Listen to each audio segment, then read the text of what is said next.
Hello? Testing. Testing. Is this thing on?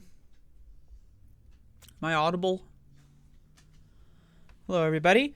Welcome to another and the last episodic installation of Above It All for the year. The year is 2023. Historically, I've done like a more in-depth year kind of bullshit, on these shows, like the last show of the year and then the first show of the year. I usually do something more interesting, but I'm currently in my like half hiatus kind of thing, you know, 1 foot in, 1 foot out. So I'm just going to be doing a little bit of a regular show, but you know, there's going to be that touch of sentimentality that I enjoy and that you probably enjoy as well. Obviously, we're going to be talking about COVID today. 2023 is the year of mass delusion, the year where communists and capitalists agreed that disabled people deserve the death penalty for simply existing, where socialists and neo-Nazis agree that if you are immunocompromised, sorry, we don't care about you whatsoever. COVID is the great unifier. From the left to the right, to from communists to neo-Nazis, everyone agrees, kill all the elderly, kill all the sick, kill all the disabled people. That's what they said, and that's the year where that officially went into the mainstream populace. Most people, effectively, as they engage in day-to-day life, are essentially acting in a eugenicist format. Doesn't matter what kind of t-shirt you're wearing. It doesn't matter what color your hat is. I don't really give a shit. Doesn't matter what piece of paper you fill in. It doesn't matter any of that. If you are going around pretending COVID is no longer real, you are effectively a neo-Nazi. That's what you are. Actions speak louder than words. Actions express priorities, right? Your priority is brunch, Applebee's, the movie theater, Taylor Swift, and you don't give a fuck about people that are lesser than you. And that's the year, again, 2023 is the year where that became the mainstream point of view, is genocide. Killing sick and disabled people, hundreds and hundreds of thousands of preventable deaths, because the Nazis won. Just like how the Nazis are winning in Israel, the Nazis won worldwide. The Nazis, in this instance being spearheaded by the global capitalist elite, told everyone, don't worry, getting heart damage, brain damage, liver damage, lung damage, it's actually good for you. And most people believe it. Most people, if you were to ask most people, they would believe that getting a virus that destroys every organ in your body is somehow good for you. Maybe they would also believe orange juice is good for you as well. Americans are very easily herded into the most gullible kinds of things whatsoever that you could possibly imagine. Americans, regardless of how much they want to claim that they're superior to everyone else, oh, look at me, I voted for Bernie Sanders, I am morally superior to you. Oh, look at me, I'm a communist, I'm so great. All of these fake fucking losers have basically created an environment where there really is no left-wing movement in this country. Max the dog is currently playing with a carrot. I don't know if that's visible. Hi, Max. He's got a carrot. Look at that. And I'm not going to lie to you. I have taken this news extremely hard. And I've said this, this one of the main reasons why I needed to take a break from doing a daily news show, because just being in this space, in the space of politics and news, talking to people about politics and news, it's a cult. Most people are part of a cult. And it doesn't matter what color hat you wear. It doesn't matter if you say things like Medicare for all now. Like, you ever hear this? People go like, Medicare for all now, we need it.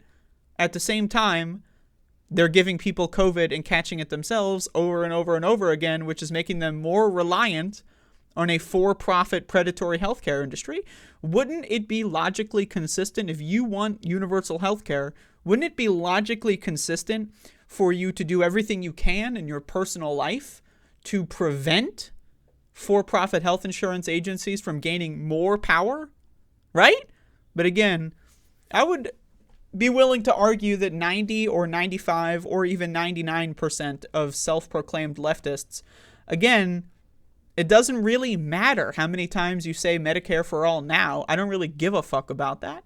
When on the day-to-day you are engaging in society as a neo-Nazi eugenicist, I really don't give a fuck what your favorite streamer is. It doesn't matter to me. And really, I think fundamentally, a big thing I've learned this year from doing a political show is that everyone in this space is a liar. Everyone. I mean, you could maybe even find areas where I'm hypocritical. I would be very curious to see, though, if you could find an area where I'm hypocritical. I would love to know that. I thought about this, before starting, like, what are some issues that I preach about that I'm not exactly perfect on or whatever. And, like, maybe for me, it would be like, I don't know, sometimes I drink too much alcohol, right? And that's not necessarily the healthiest thing in the world, but it also affects me, right? That affects my life, that affects my quality of life, unlike giving COVID to elderly and sick people over and over and killing other people. I don't drive cars, right? I don't fucking do anything where alcohol would actually endanger other people, right? So it's like, but, that is one of my weakest links in that regard. But I fundamentally realized most people in this space are just liars. They don't fucking believe a single word that they say. And the COVID issue is the great illuminator on that one. Seeing shows like The Majority Report, which I figured was the best left-wing news show on YouTube, just go full neo-Nazi when it comes to the COVID issue, going to conventions, begging their audience to go to conventions, giving people COVID over and over. Yeah, sure, they maybe talk about the numbers. I've heard this one. Yeah, they talk about the numbers, while simultaneously their actions are come to our live shows, come to our conventions, have fun traveling on the holidays, because they don't really give a fuck about things that actually affect people on the day-to-day. Again, politics for most people is words. It's like, oh, what do you think? oh, what do I think? Well, I think this. Well, I think that. The tax brackets should be this. No, they should be that. Medicare for all now versus Medicare at 55. Like, that's politics for most people. It's just words. They don't actually live in any way that expresses their stated values, right? It's a separate catalog. It's a separate column, right? You have your stated political values, and then think of a Venn diagram, two separate circles with no overlap, stated political values, and then actions on the day-to-day basis, right? And for most people, including, in my opinion, you can feel free to disagree with me, but I really do think that acknowledging COVID is a litmus test. If you are a left-wing person, if you believe in human rights, if you believe that people shouldn't be killed because they're disabled, if you believe that people should be allowed to live in prosperity just by the sheer fact that they're a human being on planet Earth, then you cannot pretend that COVID is over. And if you do, then you don't actually believe any of those things. So I've had a couple people tell me I'm too harsh. I call out the Majority Report mostly because that's a show I liked before 2023. I don't like the show anymore. I unsubscribed. I unsubscribed from most left-wing people on YouTube because they're all just, it's a lying industrial complex of dunks and ownage. And like, ooh, what did this stupid fucker say? Let's do a 40-minute rebuttal to some bald freak on the internet and then tell everyone, happy holidays, have fun traveling, come to my convention during a pandemic, right? And again, I know some people have claimed that I'm the crazy one. Yeah. Right? Yeah. Not wanting to have my heart fail at the age of 31. That makes me crazy. Not wanting to get early onset dementia in my 30s. That makes me crazy. I'm the crazy one because in the cult of capital, which is really where all these so-called left-wingers reside, they reside in the cult of capital. When push comes to shove, they choose capitalism, they choose consumerism over their fellow person any day of the week.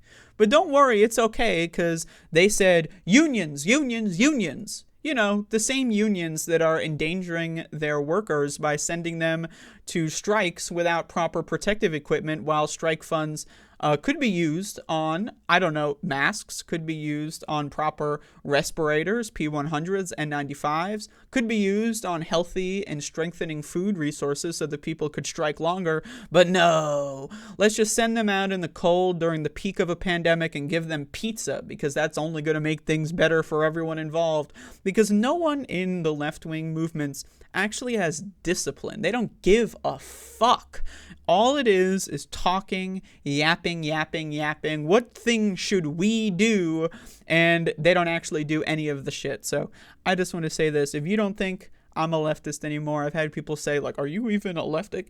You know, the labels don't matter to me, right? I believe what I believe. I don't care. You know, if someone believes that killing old people because they're old is a left-wing issue, then I'm not a leftist. If you believe killing disabled people and sick people and immunocompromised people is acceptable because you want to go to Applebee's or Taylor Swift or you want to, go ride on an airplane. I'm on an airplane. Look at me. If you think that that's acceptable, you're not a leftist in my book and I'm not a leftist in your book. Whatever. And again, 2023 for me is the great unraveling for this. I know a lot of people they're in the fantasy world. They're going to Disneyland in their own head where 2023 is the year where we moved on from the pandemic, right? And again, I got some stories I'm going to be covering here of how that's not true whatsoever. And I can't wait to say I told you so. I really can't. Like when all these left-wing YouTubers start being unable to do their shows because of lung damage, they can't really breathe properly and that affects their ability to speak. Heart damage, just the idea of getting up every day and doing a show becomes too difficult. Brain damage, they're unable to think clearly enough to actually, say anything worthwhile. I'll be here doing the same show in the same format with the same mental capacity. So as far as I'm concerned, really, it's a game of stocks, I'm buying low and I'm going to sell this shit high, baby.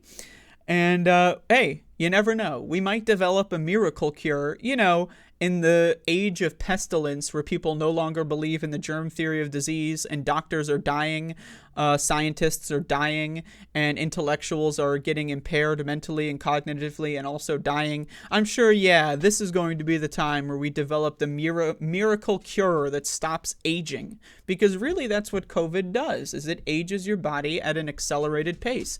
And so as we all know, what's more likely? We're going to cure aging, or the virus that accelerates aging is going to fucking kill you in your 30s of heart failure? What's more likely? I wonder. Because if you're a Majority Report listener, a Hassan Piker listener, a Young Turk listener, or any one of these left-wing shows, you believe it's more likely that we're going to cure aging than it is for a virus that attacks the heart to attack the heart and kill you. And I'm sorry, I will not be caught up in the swarm of lying to an audience. I will not be caught up in a swarm of living in an alternate reality. I will not be caught up in this fucking frenzy of trying to fit into the cool kids club, because ultimately I've never been a cool kid and I never will be a cool kid, right? I'm sitting here on the fringes of society telling people what's actually happening in this world around them, and I'm not really a participant in the cult of capital. Sure. Like most people, I like shiny things. I like my television screen and whatnot. But you know what? I can buy a television screen without killing people.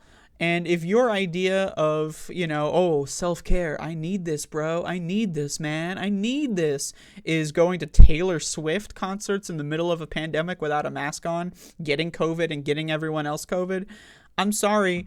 As far as I'm concerned, you're the chaff. You're the mark. You're the loser. You're the fucking idiot who's killing themselves for the cult of capital. And it doesn't matter what color hat you have on. It doesn't matter how many times you tweeted Medicare for all now. None of that shit matters. Actions are more important than the words that you spew and the lies that you spew on social media. So you could say I'm black-pilled. You could say I'm doomerizes.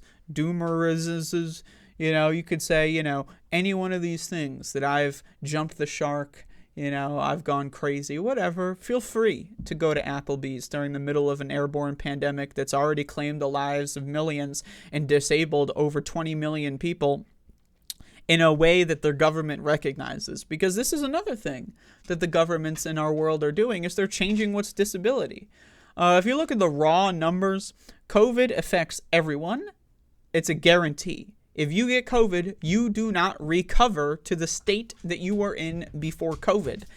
And if you look at the raw numbers, it seems to me that at least 500 million people have suffered some permanent injury from COVID, because they've gotten COVID either before there were treatments available, and the treatments really aren't that great at curing COVID. Now, again, for all my listeners that are science ununderstanders, as in you just don't know what the fuck science is, the acute phase and the way that your body reacts, having a fever, sneezing, coughing, etc., is not synonymous with the virus. That's really synonymous with your immune system reacting to a certain thing in a certain location. If the virus is in your lungs and then goes to your circulatory system and enters every organ in your body, your immune system is going to be less likely to fight that. And so therefore you're going to sneeze less. And because it leaves the concentration from your lungs into your circulatory system, into your heart, your liver, your spleen, your stomach, your intestines, right? Then you're going to be less likely to cough because there's less buildup and action in your lungs, right? And then people assume that that's being cured. In the same way that if you have cancer, and then you go into a remission, is that cured? Are you cured? Or do you still need to get regular cancer screenings because you never know when cancer is going to start becoming cancerous again and start building up and getting large, and how cancer works, And so really, if you've been infected with COVID, you are not cured. You never will be cured, at least in the current timeline that I believe in. At the very least, you're in remission. And when we live in a society where everyone's getting COVID multiple times a month even, I follow some Twitch streamers that have had COVID in 2 weeks. They've had multiple bouts of getting infected. Why? Because they're going to all these gaming conventions because they're all fucking stupid and they want to be a part of the cult. They want to be a part of the cool kids club. And because people really, they fundamentally don't give a fuck about themselves. They don't give a fuck about their friends. They don't give a fuck about their family. The only thing they give a fuck about is their status in the game of capital, right? Where are you on the leaderboard of social recognition and financial recognition? That's what most people care about, their reputations, how other people in the cult see them. And again, it's had devastating impacts on art, artists. Look at the touring musicians. There's so many touring musicians right now. You compare a video from 2015 to 2023, night and day. They can't perform as well. They can't dance as effectively. They get tired more easily. I saw these performances of these dancers, or what I saw like a big, like a super thread on Twitter with like links to various videos and performances over time, and you can just track how people degrade over time. And again, it's hard to see in real time, right? But if you go back and look at some of these performers, these dancers, these singers, they can do way more impressive stuff 5 years ago, 10 years ago than they can now because they're being killed. Dance, monkey, dance. Give us all your cash. Bring the cultists to your fucking cash cow. We'll milk you until you die of COVID over and over again, and the audience is left brain damaged and heart damaged and liver damaged while we run out the back door with the cash, because all these touring agencies have had COVID clauses in their contracts where singers and performers cannot talk about the virus because it might scare people. Yeah, you can't get scared anymore, Oh, is there going to be a fire in my house? Well, can't be scared. What are you, fear-mongering? Why don't we just leave the oven on? Why don't we just leave the stove on and just see what happens, What are you, scared? Oh, it's fear-mongering. Why don't you just eat plastic and fingernails and Band-Aids? If you don't, you're not a real man. What are you, scared? And this is the world we live in. This is how people behave. Obviously, I'm being a little cartoonish with my examples, but when it comes to COVID, people literally ask you dead seriously, what are you, scared? Why are you so afraid? It's like, again, the classic phrase, if your friend told you to jump off a bridge, would you? And apparently, most people would say yes. Most people would actually, oh, my friend's jumping off a bridge. Great, I'll be right there. Like, that's how most people behave. And to me, it's fucking insane. It's insane. It's fucking insane, okay? And I want to give one study that came out here. This is going to be my one science update on COVID here for this week. And again, this is cumulative. If you watch all of my shows, you know all of the details that I reference. But the idea that I'm going to go in depth every single time, I mean, I go to enough depth. So there was a study done that was published. The results were published a few weeks ago. I'm going to drink some coffee here. Developmental impairment in children exposed during pregnancy to maternal SARS-CoV-2, a Brazilian cohort study.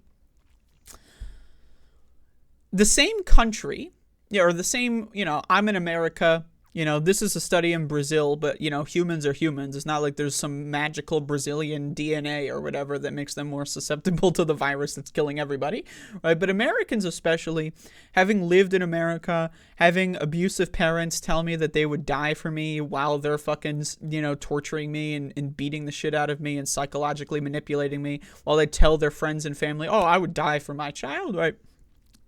You always see parents say this shit. I would die for my children. I would do anything for my children. Apparently not. And also, people are still having children during a pandemic. Think about the cognitive dissonance required to be someone that says, I would do anything for my kid, while you raise a child during an airborne plague that destroys their fucking bodies, their minds, their organs, and especially if you're actually impregnated during this moment and you actually decide, I'm going to carry this child to term because I want this child. Imagine the cognitive dissonance required to do such a thing. On one hand, you would do anything for your child. On the other hand, you're killing your child. On one hand, you would die for your child. On the other hand, you're making it so your child doesn't even develop properly. You ever think about this stuff? Right? Do people actually think about their own life decisions? Do people actually sit down and fucking plan to have children? Because if they did, if the answer is yes, what the fuck are you doing having a child during a pandemic? It doesn't make any fucking sense whatsoever. So I'm going to read the highlights here and some of the results. You can look into the entire study if you'd like. We got some good charts and everything, but I'm going to read the takeaways here. Highlights: a prospective cohort of infants exposed to maternal SARS-CoV-2 intrauterus. SARS-CoV-2 exposed infants had an increased risk of neurodevelopmental impairment. Fine motor and personal social were the subdomains most at risk of delay. 10% of exposed infants had an abnormal result at cranial sonography. 10% of infants were basically born with a fucked up head because of COVID. And yet people are still out there having kids. The breeders refuse to fucking stop. And this is one thing that I get into hot water with sometimes. I have a couple breeders in my audience. And you know what? It's one thing. You decided to have a kid in the 90s. You know, whatever. It's a different world. You decided to have a kid in 2003. Whatever. It's a different world. But if you are out there having children in the midst of a global pandemic, I'm sorry, I think you are a shitty person. I do. And I'm sorry if that offends you. Oh no, internet streamer thinks I'm a shitty person. I just do. If you are having children at any time between 2020 and now, especially now, more than, like, if you're, like, I would even say 2022 and 2023, even especially more so, you're just a really bad person.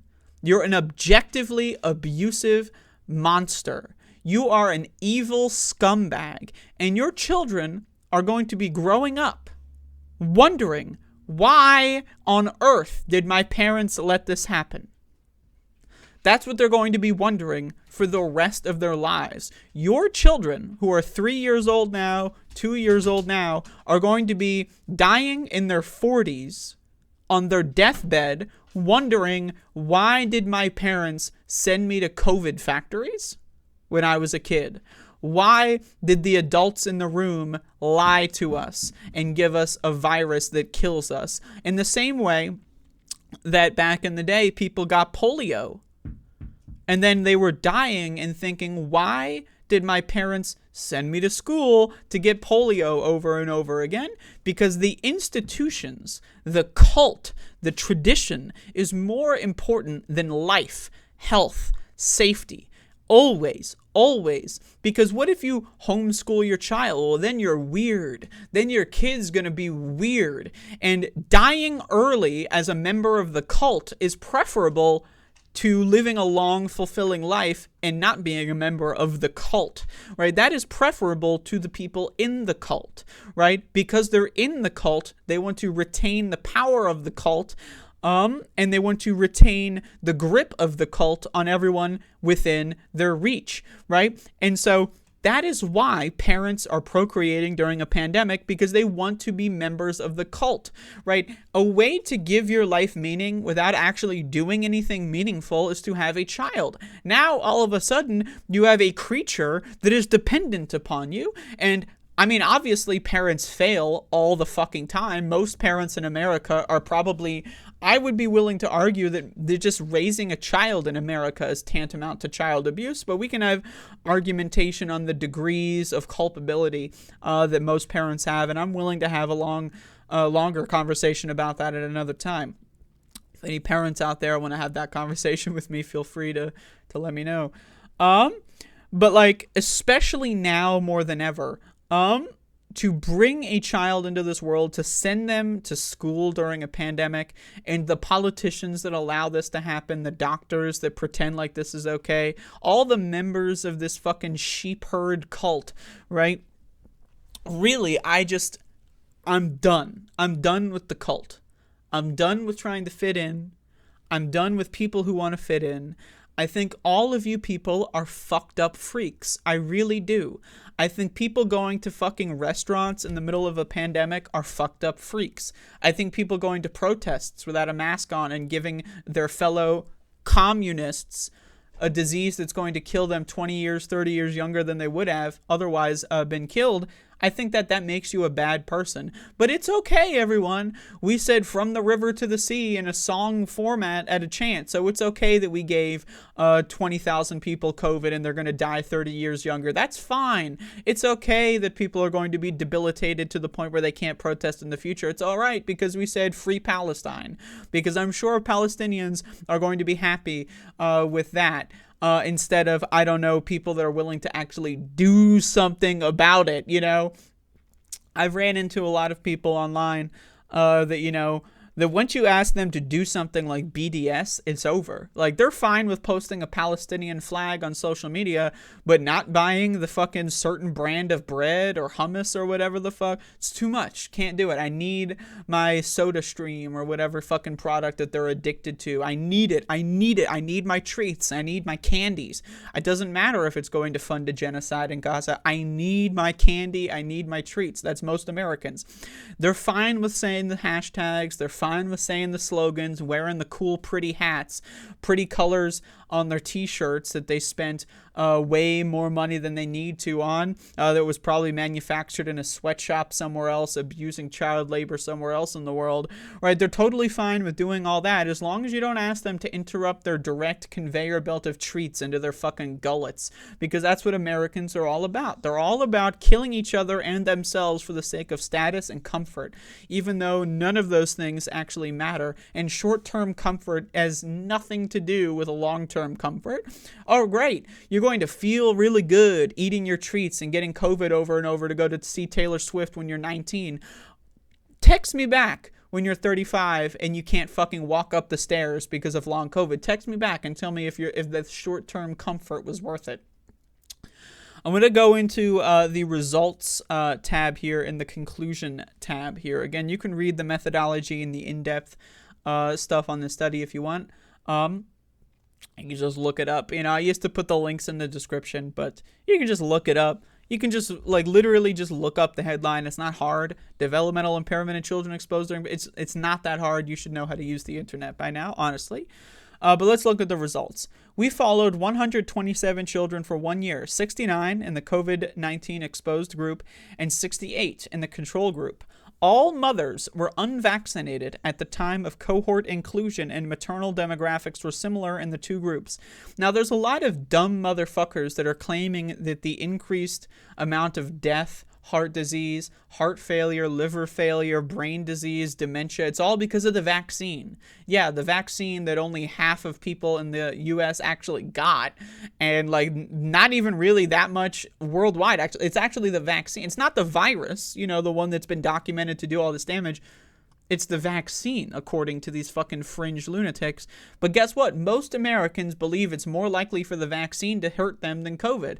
That's why only 12% of Americans have gotten the recent COVID vaccines. Why? Because they actually believe in Joe Rogan. They believe in Alex Jones. They believe in Donald Trump. They believe that a vaccine to prevent a certain outcome is worse for their health than getting the disease that the vaccine is supposed to protect against over and over and over again. You see people going and flying to Christmas dinner talking about how, I didn't get the vaccine because I heard it's bad for your health.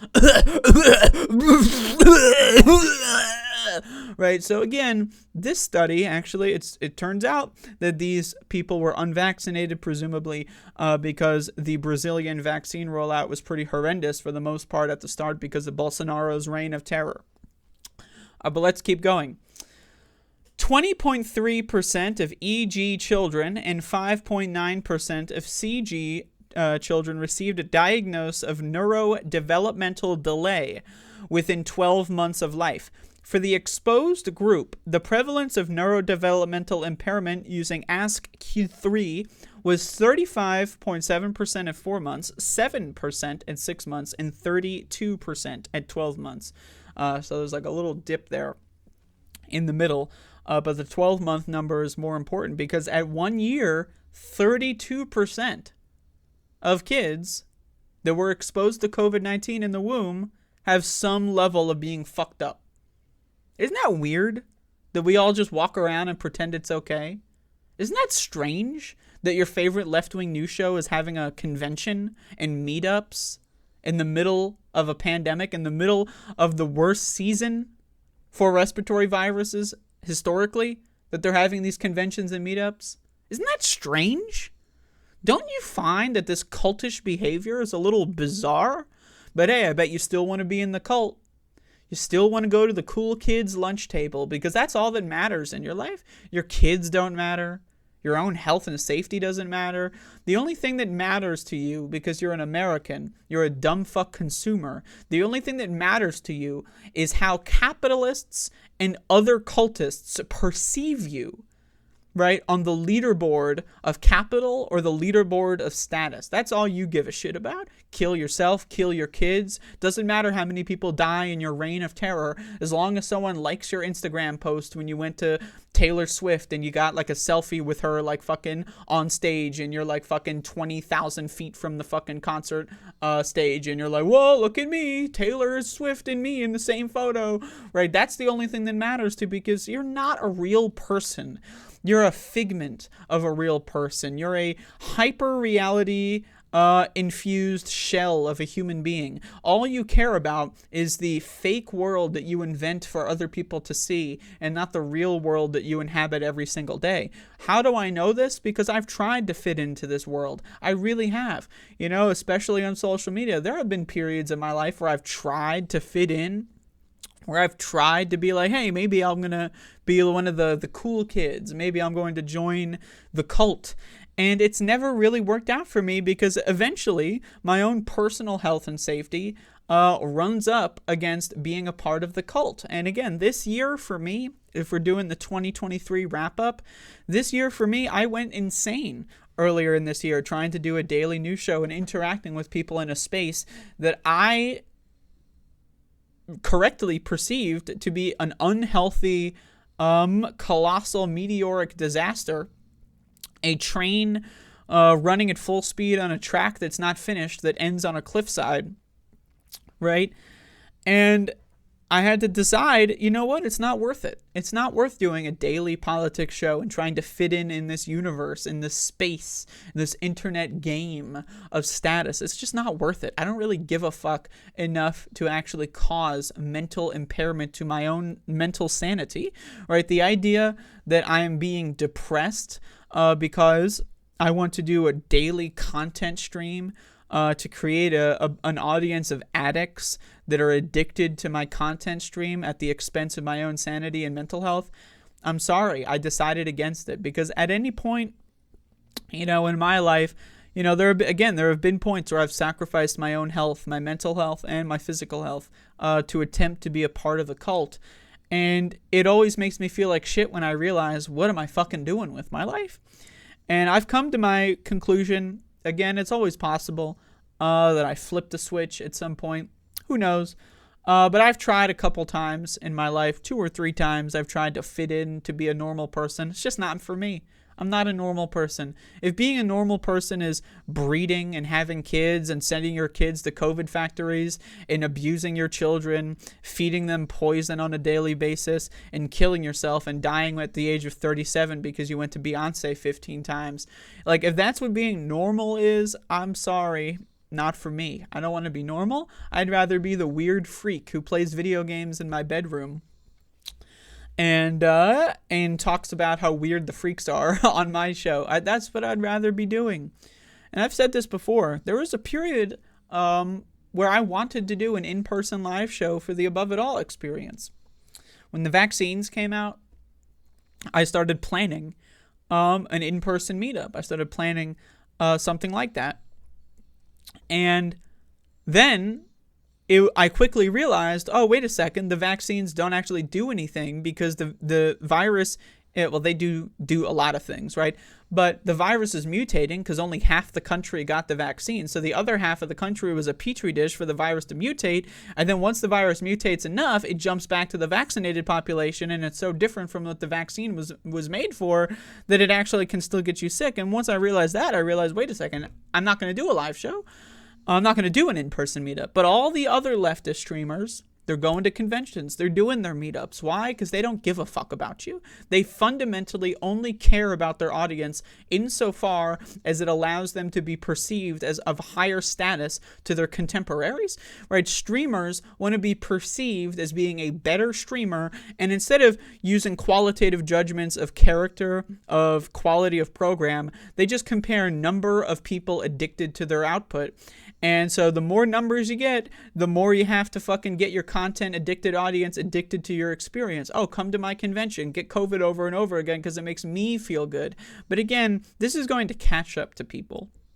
And again, I can't wait until the round of I told you so's. I've said I told you so to a couple people by now. You know, doing COVID news pretty much exclusively for like 6 months. I've had a lot of people that have sent me messages, private messages, that have said like, yeah, I took my mask off. I went to Applebee's. I did all these fucking stupid things. I went to a concert. I got COVID.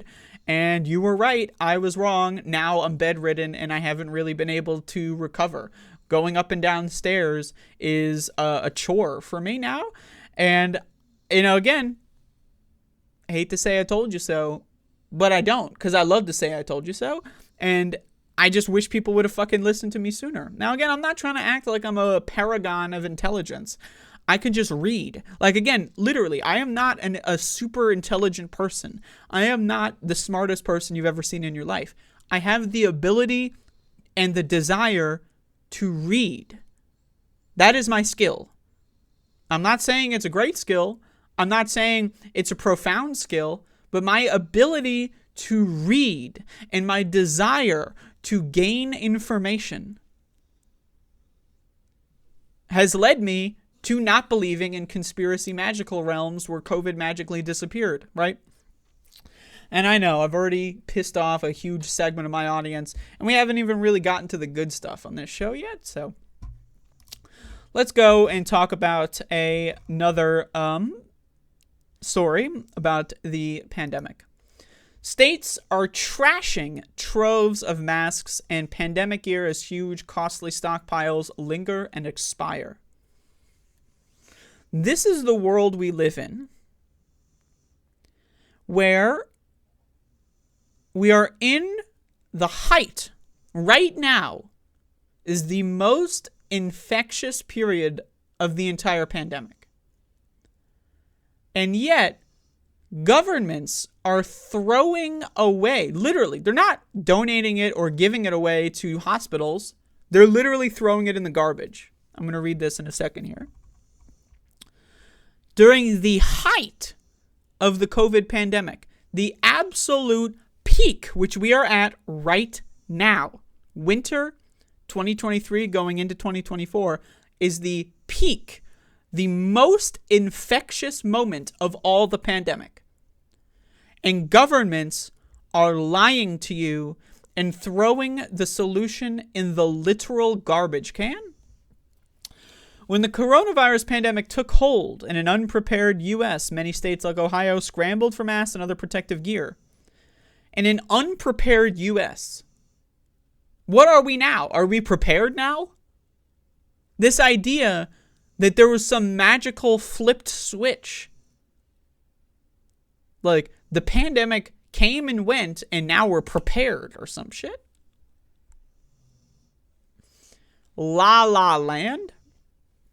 La La Land. Supplies were so limited in 2020 that the state bought millions of medical gowns from a marketing and printing company and spent about $20 million to try to get personal protective equipment made in state. 3 years later, as the grips of the pandemic have loosened. Now, again, this is a lie. This is part of the conspiracy theory that the World Economic Forum, that the Biden administration, that the Trump administration, that the RNC and the DNC are lying to you. What happened was the United States instituted some extremely light and not nearly as good as they should have been measures to prevent people from dying, right? And people conflate that with the virus itself.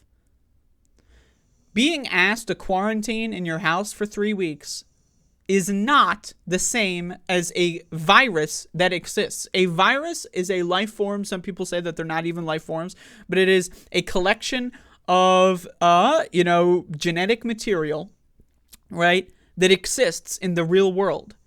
Policy is a list of made-up rules that human beings made up and then instituted on other people, right? So the grips of the pandemic have not loosened. The grips of the government response to the pandemic have loosened. That has nothing to do with the pandemic itself. Those are Venn diagram, two separate circles, okay? And in 2020, the circles merged a little bit, right? There was a slight touch of the tips in 2020, but now they're two separate circles once again, right?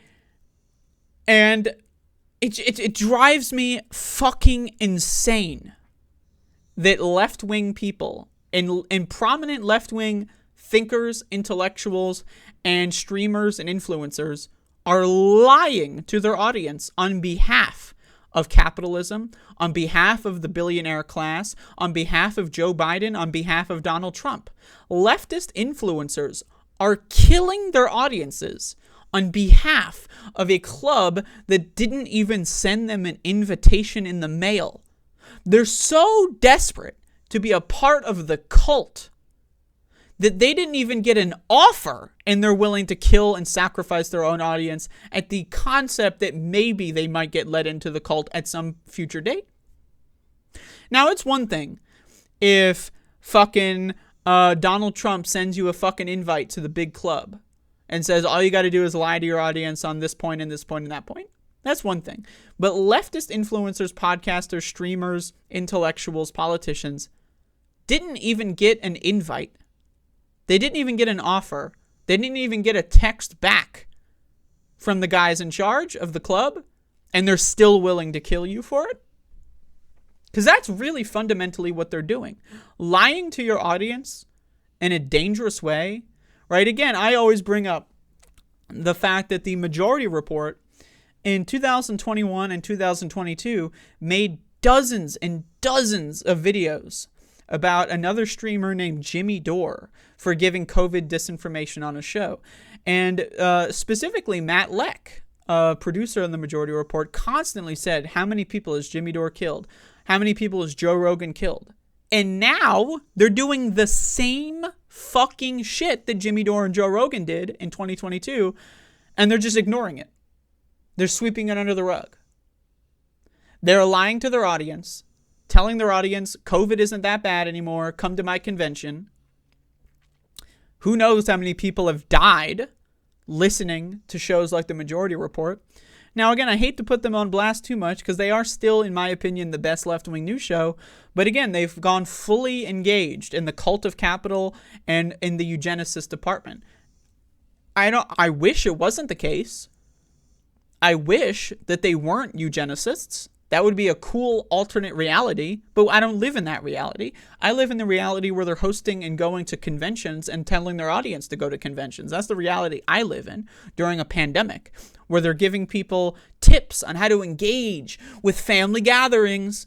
Like, imagine, instead of spending an entire show talking about, oh, hot tips to survive Thanksgiving dinner with Uncle Motherfuck, how about you tell your audience maybe you shouldn't be going on an airplane during an airborne pandemic at the height of the airborne pandemic? Now imagine, but they're not going to say that. Why? Because if they did, they would lose their status and position in the cult.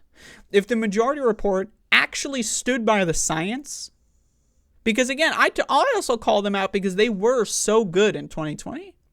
The Majority Report will constantly do interviews with virologists, epidemiologists, medical experts, scientists. What happened to that?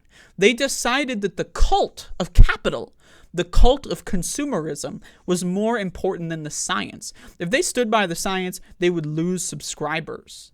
If they stood by the science, they would lose money. They claim not to care about subscribers and money, but ultimately in a subconscious level, they do. They care about their status. They don't want to be perceived as cranks, and so they go along to get along and lie to their audience about the dangers of COVID. But hey, it's okay because we mentioned that COVID is on the rise in a passing little, yeah, COVID is on the rise, guys. Whoa!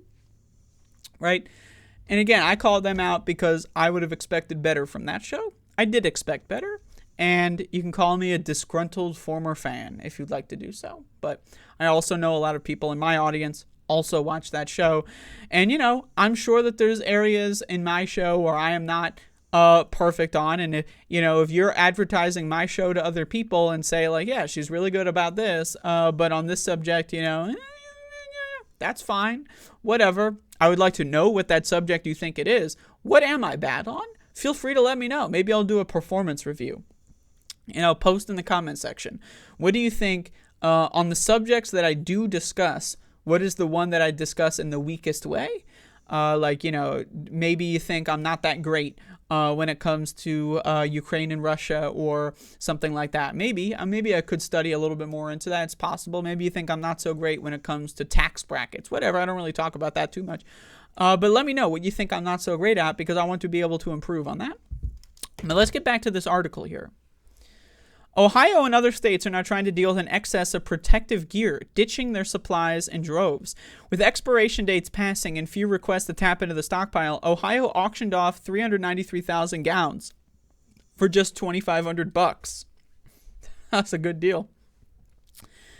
And ended up throwing away another $7 million. Throwing away in the garbage. This is the world we live in. I really want people to understand that what we are living through right now, this is not a blip. This is an era. In the same way that if you look at history, you see like these eras about like who the king was, or the emperor or the Roman Empire or all these eras where there's these great, moments, like in a couple years where things change and then things start to be the same for hundreds of years or decades or whatever. We are in a new era. Okay. You really need to fully comprehend what I'm telling you. This is not 2019. There is no going back to normal. Okay. It is a one-way street. Time flows in one direction. Okay. It doesn't matter if you put on your favorite song on the radio that reminds you of high school. You're not in high school anymore. You are a grown fucking adult in a different year and time. We are living in the first era in all of human history where the germ theory of disease is discovered and rejected. Now, can you really blame people for not knowing about germs 5,000 years ago? Can you really blame them? I say no. I can't blame them. But the germ theory of disease has been settled science for well over 100 years, and the entire species is firmly rejecting basic science. We are living in what I like to call the age of pestilence. The age of disease, the age of decay, the age of death, the age of cancer. All right, that's what we're living in right now. No amount of listening to good old songs on the radio or watching your favorite movie from when you were a kid or going to Applebee's, nothing is going to turn back the clock. The world we lived in before 2020 no longer exists, will never exist again, and can never exist again because time flows in a one fucking direction where the government and hospitals are throwing away protective equipment at the height of the pandemic. This is symbolic of the age of pestilence that we live in. Some people pronounce it pestilence with like a sh in there. I disagree.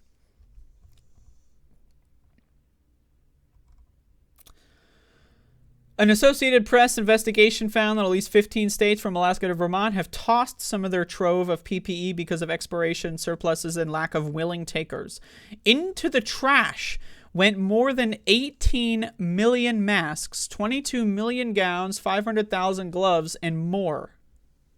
Into the garbage. The garbage can? Into landfills. Into garbage clumps in the ocean.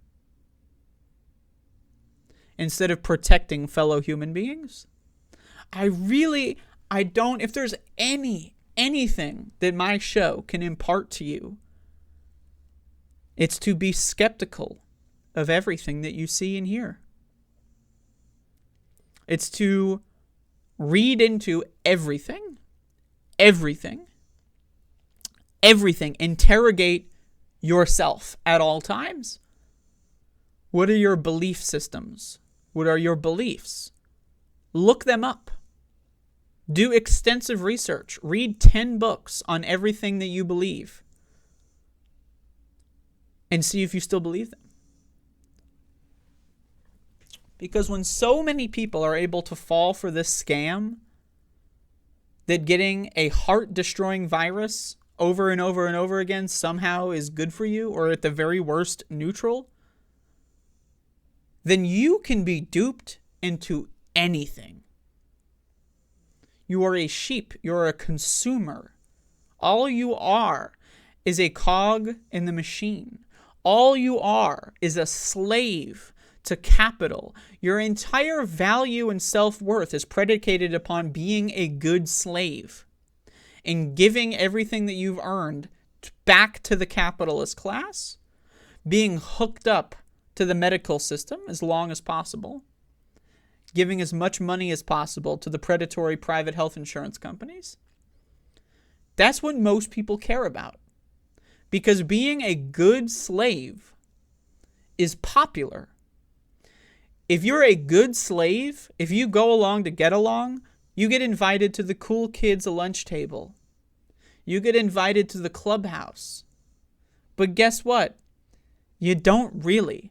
Because all you're really doing is bragging about how good of a slave you are to fellow slaves. Because you're not actually going to become a billionaire.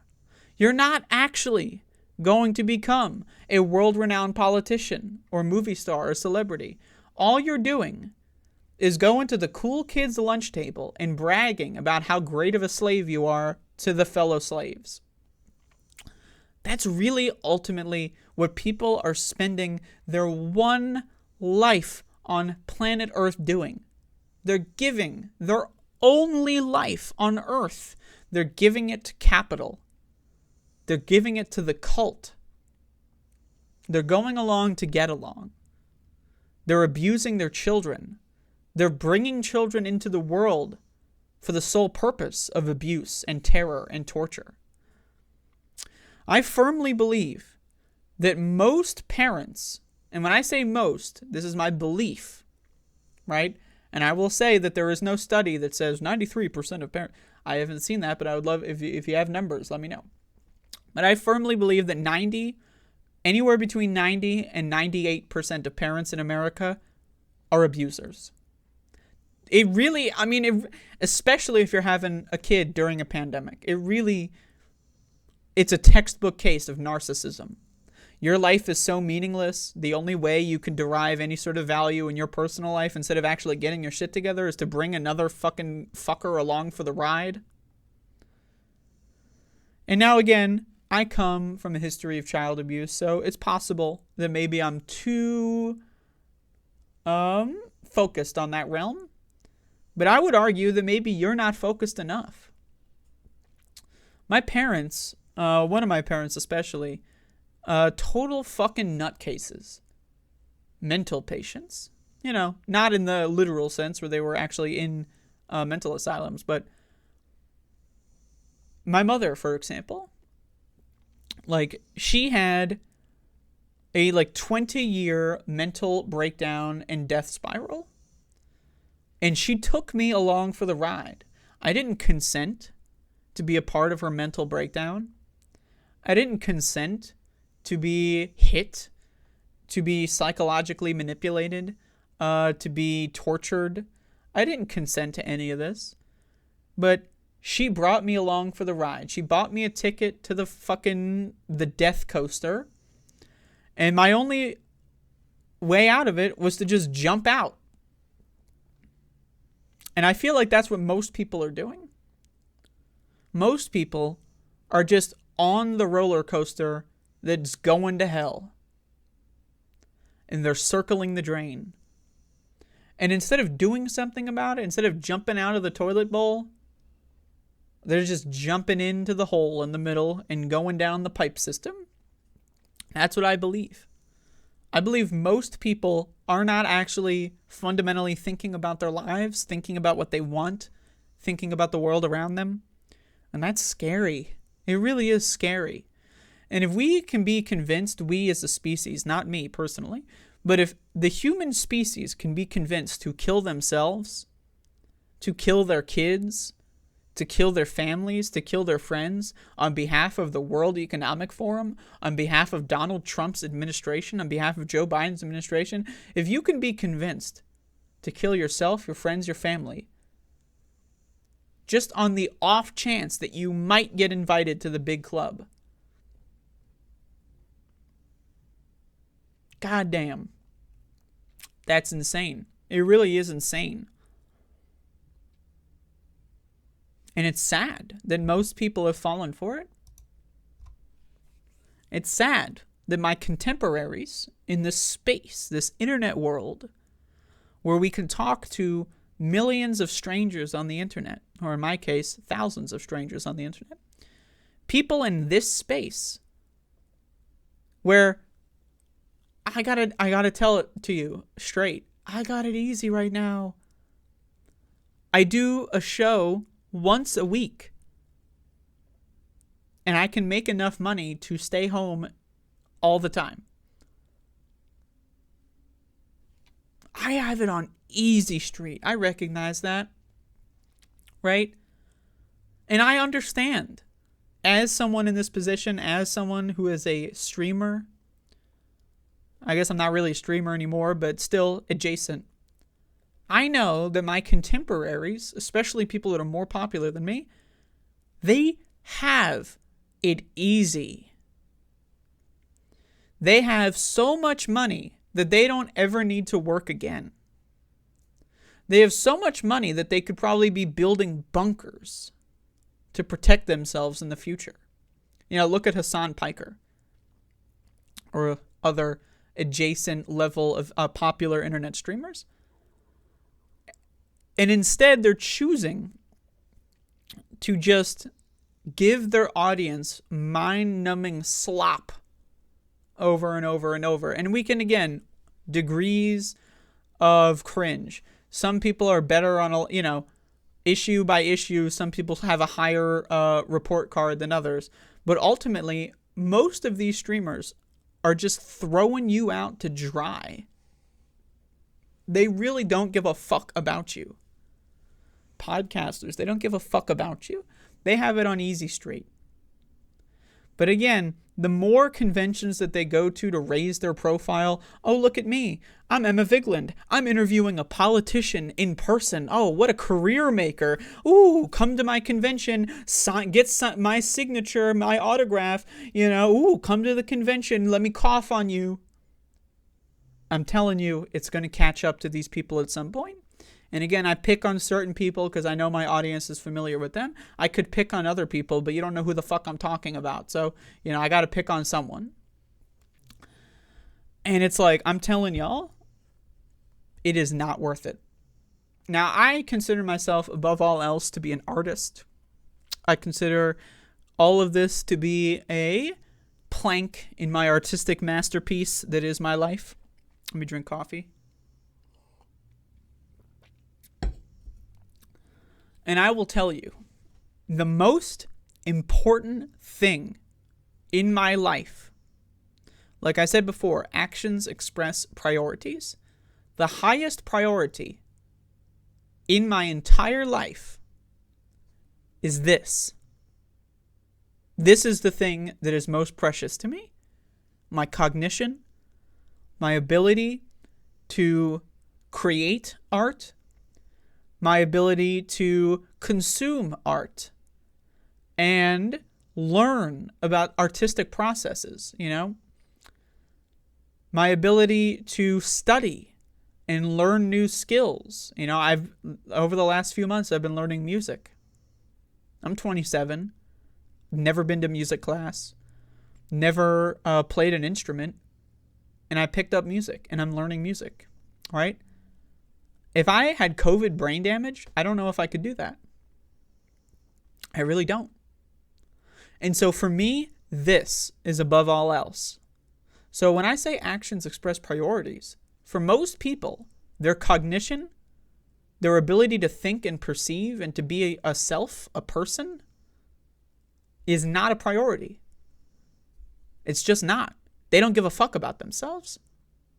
And if someone doesn't give a fuck about themselves, what makes you think they give a fuck about their kids or their friends or their colleagues and coworkers or strangers on the internet that watch their YouTube videos and Twitch streams? If they don't care about this, their own personal sense of self, cognition, and ability to just even be able to continue producing the material that they are now, if touring artists don't care about it, what makes you think they give a shit about you, the fan, the audience, the stranger on the internet?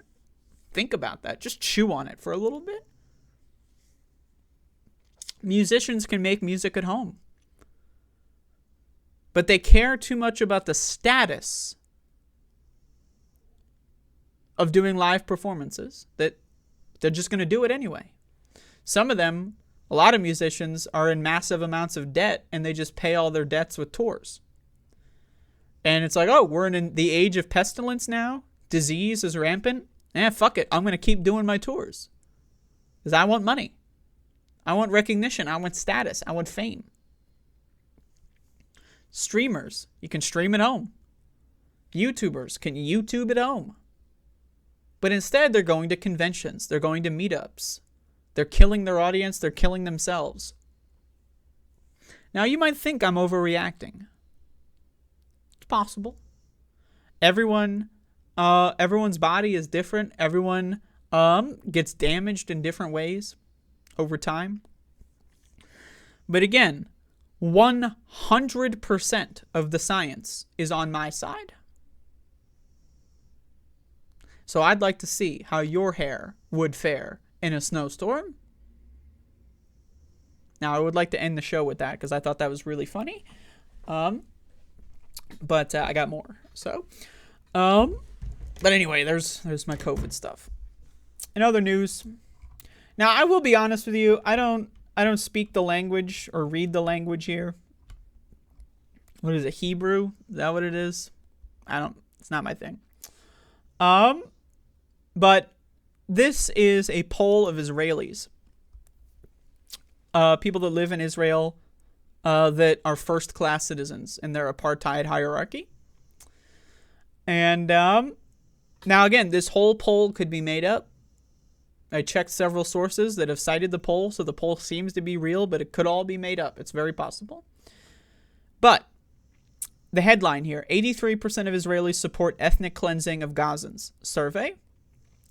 The study surveys a representative sample of Israeli public opinion on their stance regarding the Israeli authorities' efforts to encourage the voluntary immigration of residents of the Gaza Strip. Now, I just want to say this.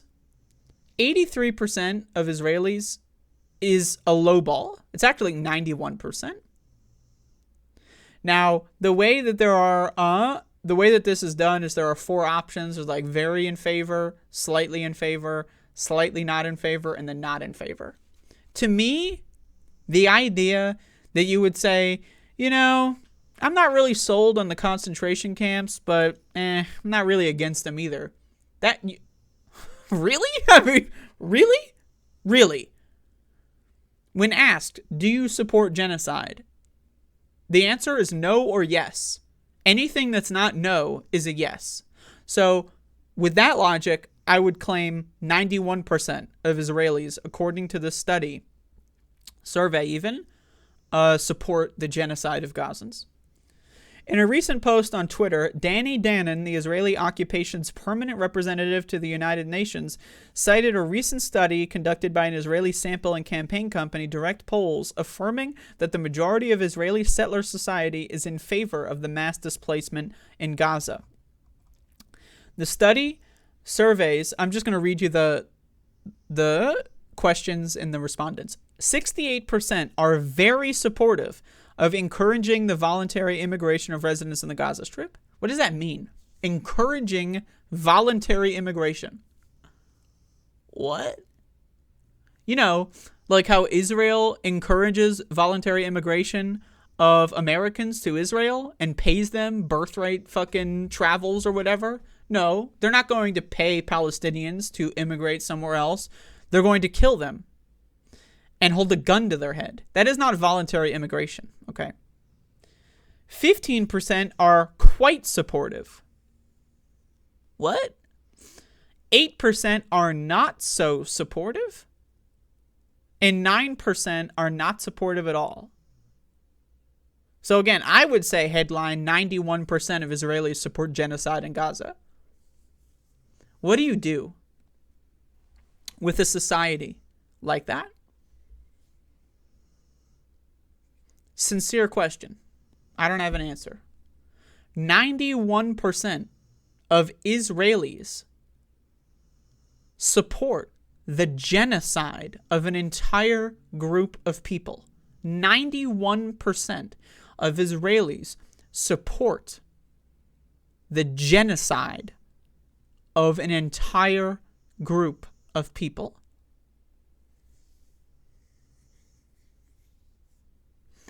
A lot of the times, when it comes to war, when it comes to holocausts and genocides and mass slaughter, you often hear people say, I'm against the government, I'm against the soldiers, but I'm not against the people. In this instance, I'm going to be honest with you. I am against the people of Israel. If you are an Israeli, in my opinion, the only real answer to this is to get the fuck out of there. If you're paying taxes in Israel at this point, I'm going to be honest, man. Do what you can to get the fuck out. Because if you're a Jewish person in Israel, you are not safe at all. Israel is going to get Iran to destroy its own fucking country. That's what we're on the brink of.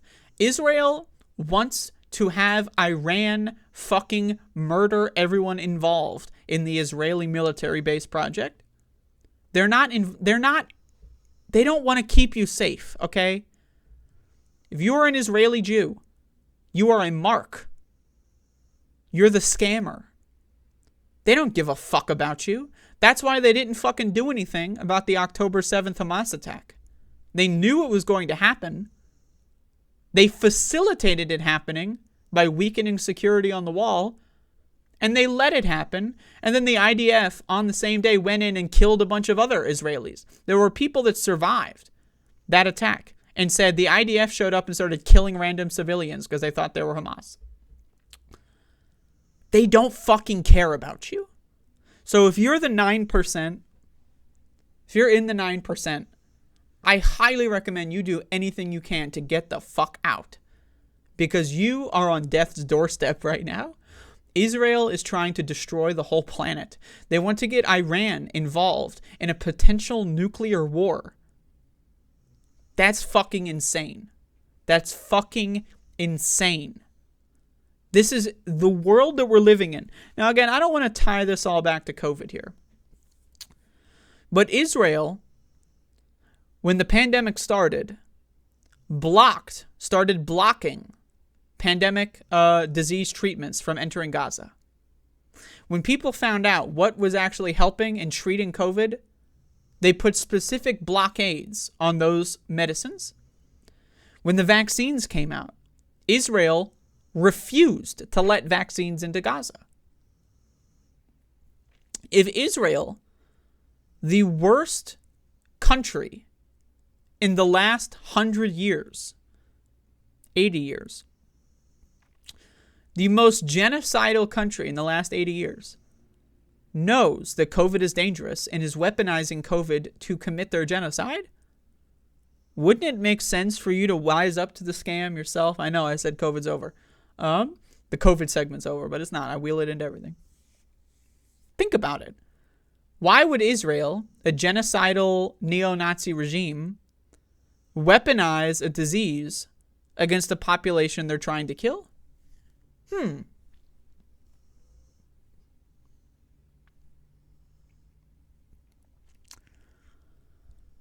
91% of Israelis support in some capacity the genocide in Gaza.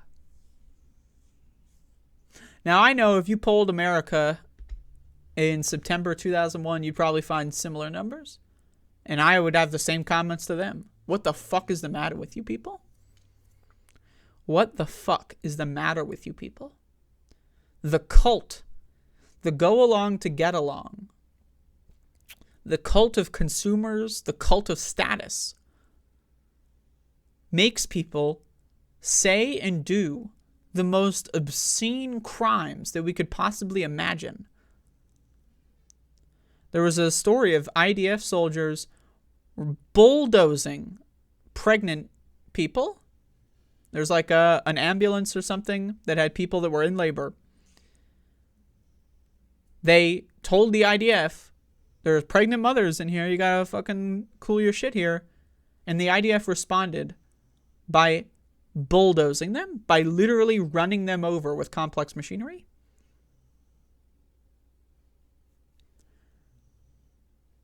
A lot of people say that this is the worst human rights atrocities we've seen since World War II. I disagree. World War II was more civilized than this. Full stop. World War II was much more civilized. Nazi Germany was much more civilized. Nazi Germany was kinder to its victims than Israel is to its victims. This is the worst human rights atrocities we've seen in hundreds and hundreds and hundreds of years. This is on the level with like the Crusades. This is on the level of old school empire, running through villages, desecrating and raping and pillaging. This is not civilized. Israel is not even a country. It's a military base. It's a project that has the backing of all European and American powers that are on board with the Nazi project. In the same way that they were on board with the Nazis in Germany. You know, until Hitler started invading their neighbors. And then they're like, whoa, hey, you can kill as many Jewish people in your own country. That's fine with me, Jack, but don't go to my country, you know? America was a huge sponsor of the Berlin Olympics at the height of Nazi Germany, but before the bulk of World War II. I believe it was 36. The Berlin Olympics. Look it up. That shit will fucking blow your mind. They had the Olympics in Nazi Germany. Swastikas all over the stadiums. There were people that boycotted the Berlin Olympics. Their careers were destroyed. They never participated in sports again. They were blacklisted. And then 5 years later, everyone was like, oh, you were right. But their career was already destroyed. Oh, yeah, you were right. Congrats. So when the Nazis were killing people in their own country, everyone nodded along. The same way when Israelis are killing people in their country, everyone's nodding along. But the worst part about this is that the European and American powers, they don't give a shit about anyone in the Middle East. Right? Israel has carte blanche, a blank check, to engage in war and colonialization and conquering an empire in all of the Middle East. Sans perhaps Saudi Arabia, but I feel like if push came to shove, America would choose Israel over Saudi Arabia. That's what I feel. There is no such thing as a France nearby to spur people and, whoa, holy shit, they're invading us now. Is Israel really going to invade Europe? No, it's not going to happen. And so what we're going to be seeing is a holocaust that will take place until our extinction of nuclear war, potentially.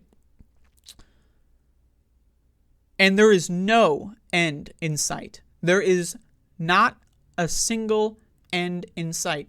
The only way that this project could end is if Israel ceases to exist. All of its inhabitants and the people in the government cease to exist. And that will not happen. It will not happen. The Zionist project is backed by trillions of dollars, by billions of people worldwide are backing the Zionist project.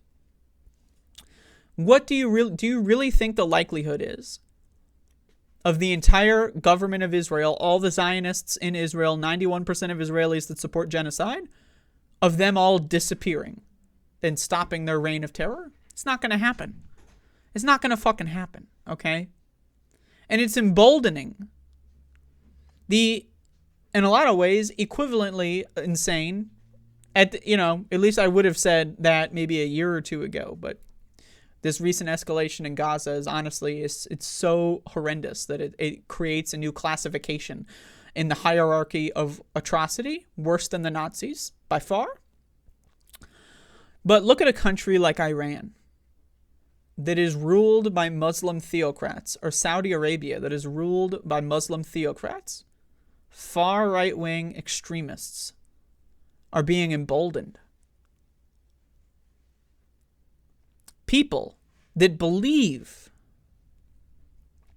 that their religion is so important to the world that they need to wage holy wars against one another in order to win the religious war are now given an opportunity where they are on the moral high ground in the real world.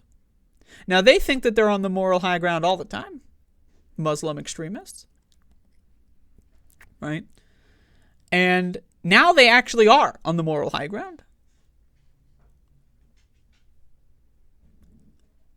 I mean, the term powder keg, is just getting started here. We have multiple groups of religious fundamentalist freaks. The Christians are also involved, but they're watching from a distance in this instance, at least the bulk of Christians. Of course, there are Christians in Gaza that are being genocided as well for the Zionist project. Again, what happened the last time major religious factions engaged in significant amounts of warfare? Do you know your history on this one? Because it didn't turn out so well for everyone involved. So I am horrified by this. Again, to the 9% of Israelis, my recommendation is to get the fuck out as soon as possible. I wish I could say that to the people in Gaza, but unfortunately it does not seem like that is a possibility. The people in Gaza are most likely all going to be killed. And we're going to watch it happen. We're all watching the genocide of multiple millions of people in real time. It's a TV show, and we're all watching it. CCTV live in the concentration camp. Get your tickets, get your popcorn, get your Slurpees, get your nachos. It's genocide time. Prime time American television. Genocide. Day 53. Are they all dead yet? And I wish I could do something about it, but ultimately I can't. The peak of my ability on this one is to do an internet show. If I were a general in the military, I'd probably be doing something else, right? But I'm not a general in the military. I'm some idiot in my bedroom, so, right? But it's not good.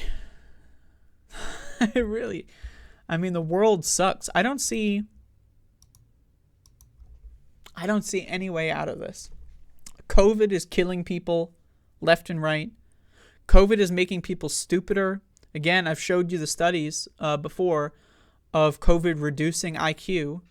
School children are having reduced IQ, reduced test scores because of COVID brain damage, what do you think world leaders that believe in God are going to have? They believe in God. The people that are going to bring about the extinction of the human race literally believe in God. Right? They believe in a magical man in the sky that is telling them to commit a genocide of millions of people. These are the people that have the nuclear codes.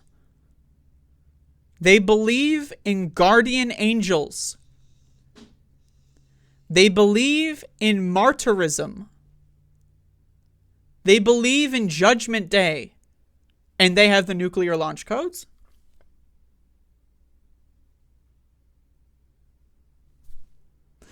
And COVID is going to be destroying their brains. Now, I hate to be the bearer of bad news here, but I'm scared about this. I really am. I wish I could say none of this affected me. Like one of those epic dude bro stoic boys, you know? Like, yeah, man. I don't have emotions, man. Hell yeah, man. Avoiding sickness is like gay, man. Believing in God is cool, man. Everyone's doing it. Like, I wish I could be one of those people. The cartoon characters that you see in the conservative movement. But I'm not. I'm not. And I wish I could be a delusional leftist that thinks going to my COVID factory demonstration and saying Free Palestine is going to do something. It's not. I wish I could believe that I had any power and influence here, but I don't. The only influence I have is on a group of like maybe a couple hundred people that keep up with my show, and maybe a couple of them will stay safe in the incoming apocalypse. That's the best I got. At least for now.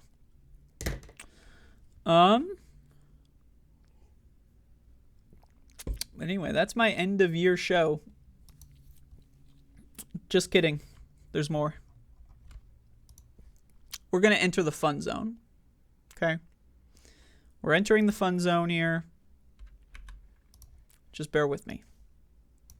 All right. Just going to move that there. Okay. So last year, on Christmas Eve, we were all disappointed. For me, I don't celebrate Christmas really. But the thing I have been looking forward to every Christmas is the bizarre Kevin Spacey videos. And they ended last year. You know, for 3 years in a row, we had like a 2-minute Kevin Spacey LARPing as some cartoon character video.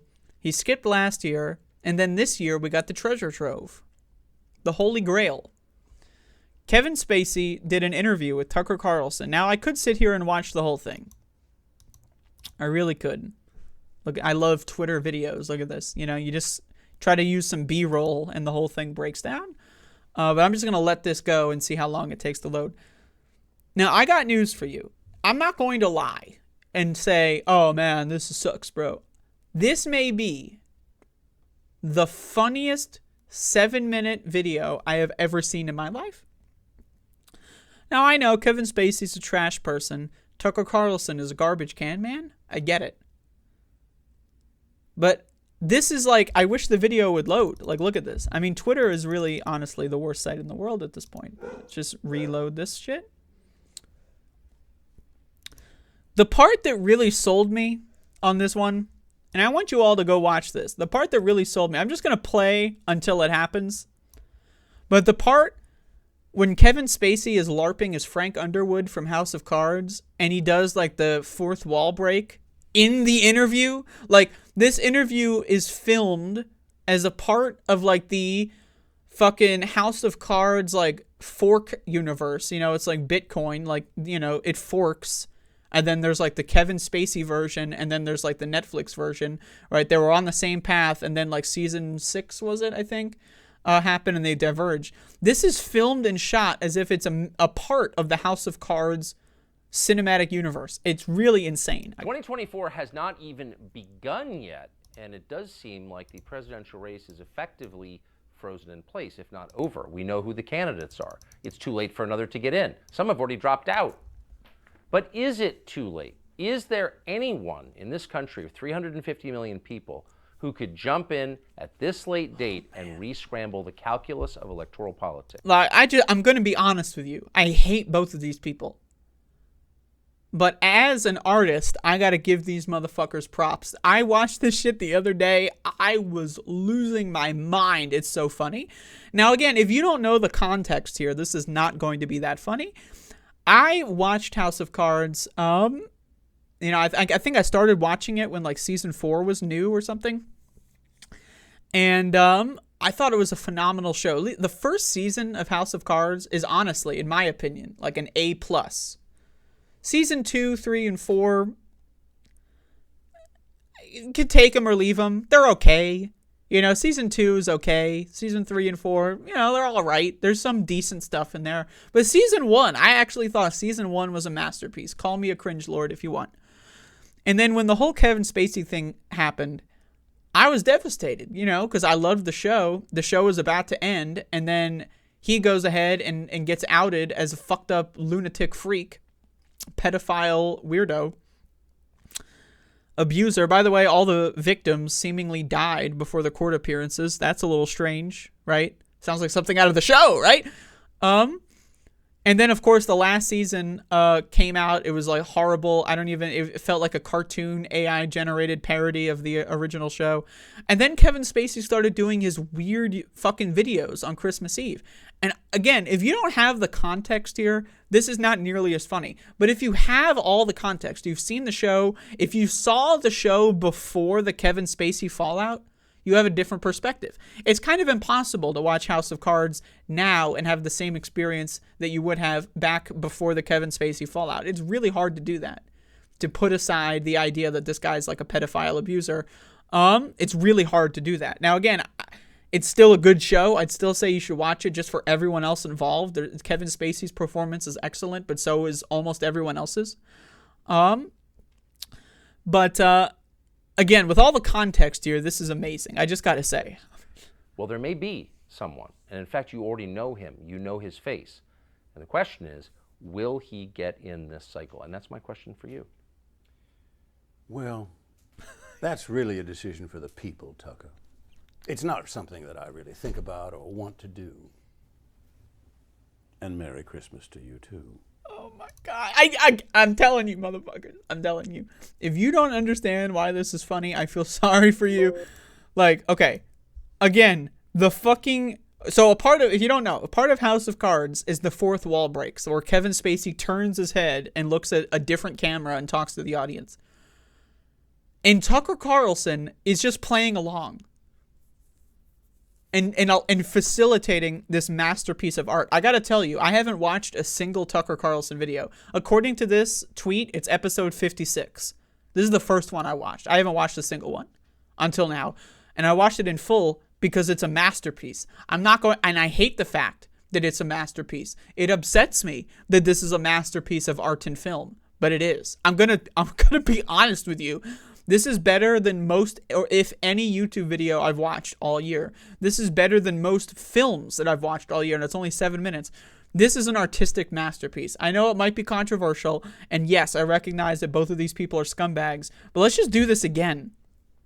Like, he's doing the fucking cadence of the character in House of Cards. That's not how Kevin Spacey really talks. And he's doing the fourth, like, did they set this up? Like, what was the conversation like when Kevin Spacey walked in and said, all right, we're going to do this and this and this, and Tucker was like, okay, what was that like? I really would love a behind the scenes on how this was all allowed to happen. Let's just... Well, and that's my question for you. Well, that's really a decision for the people, Tucker. It's not something that I really think about or want to do. And Merry Christmas to you, too. But I've always believed that nothing should be off the table in life or in art.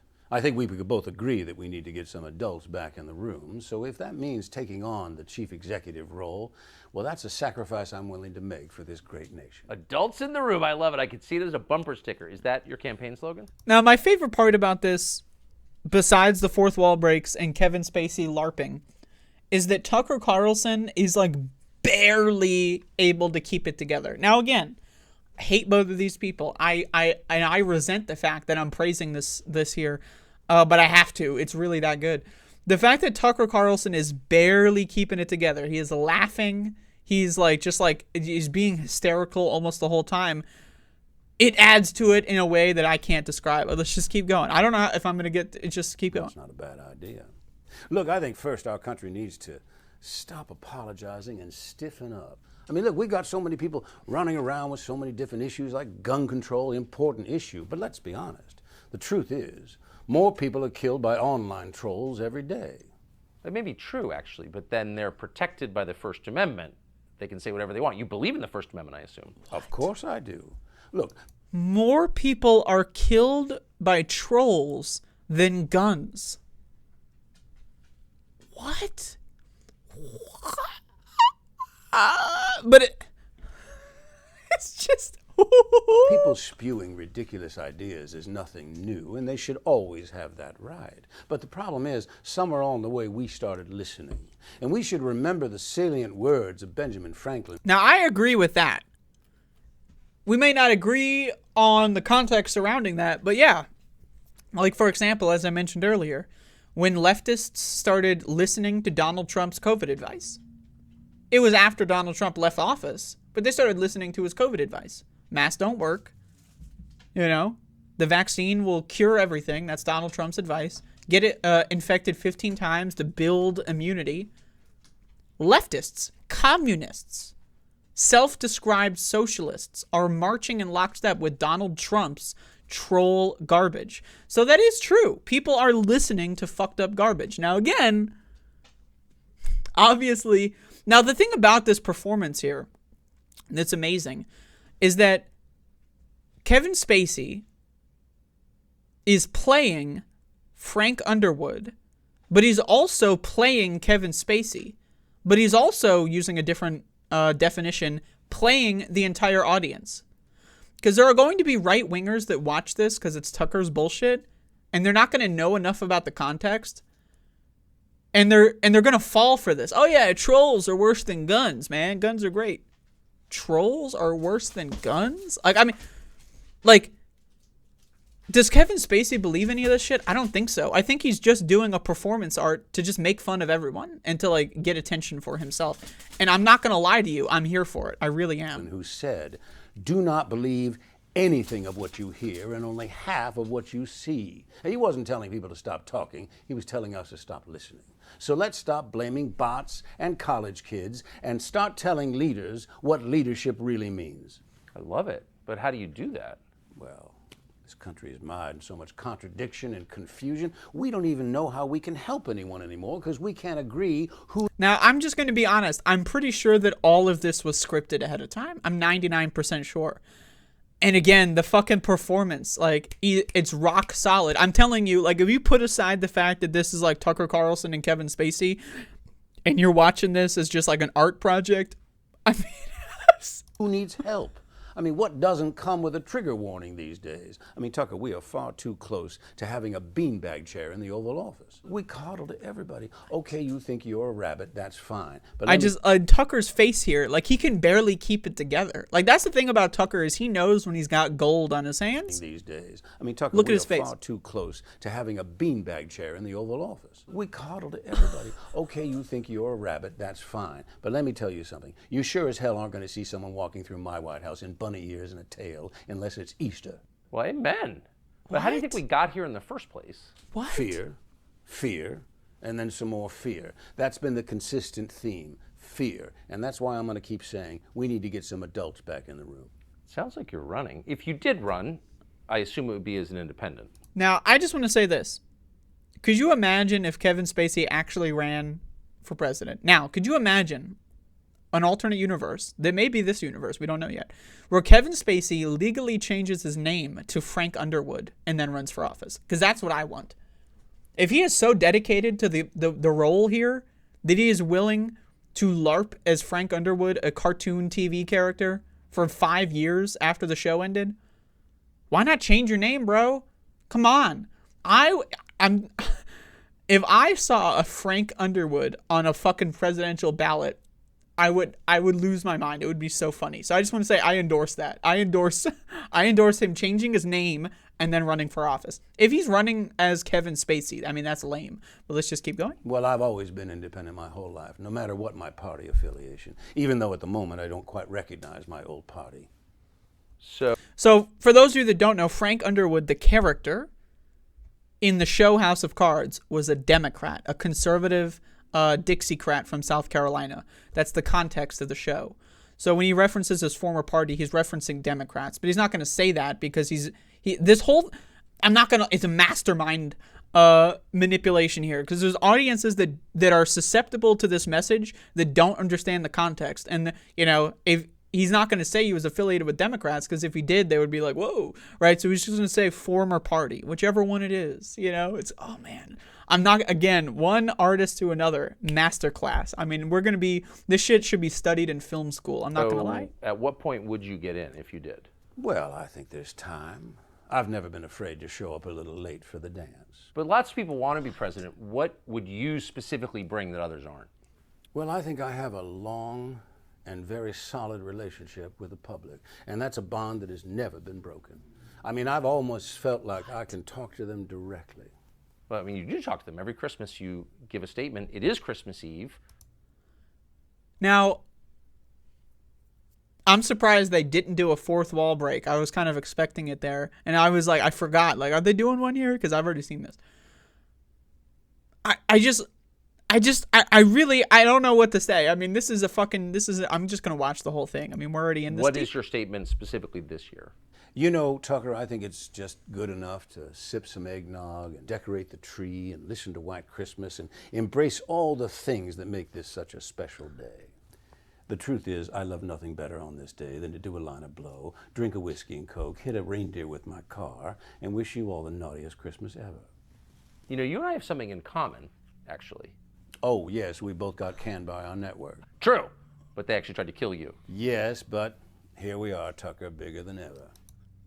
Again, the melding of, like, the LARP and, like, the real characters, right?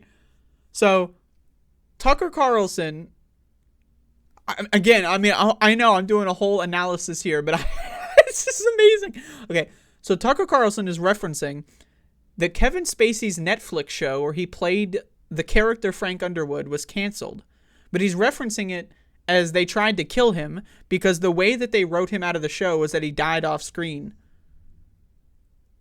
But he's talking to Kevin Spacey, not a fucking TV character, right? And so, but then Kevin Spacey is going to reference himself as Kevin Spacey as well as Frank Underwood. So it's like the melding.